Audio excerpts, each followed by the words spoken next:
Wednesday, February 7, 2024. Saints Gonzalo Garcia, Peter Baptista, and companions. Focus. Weeping may tarry for the night, but joy comes with the morning. Suffering is one of the most mysterious aspects of the kingdom of God. We know in theory that suffering can be beneficial, but understanding and accepting this is something very hard for us, for humans.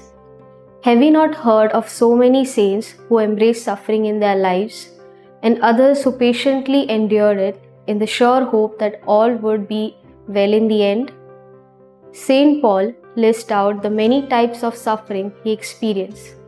They make us cringe, but his underlying theme is of joy despite everything. Poverty, dishonor, and sorrow will be rewarded with lasting rejoicing. Today's saint, Gonzalo Garcia, was the first Catholic saint from India. He became a priest and worked in the missions in Japan.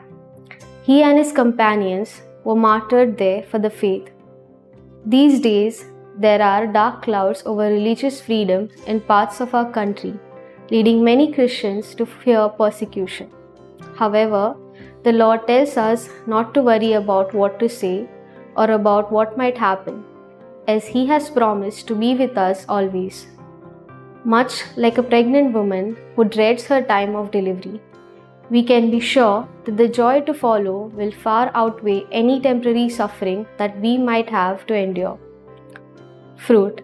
I will regularly read the lives of saints they are aspiring mainly because of what they suffered.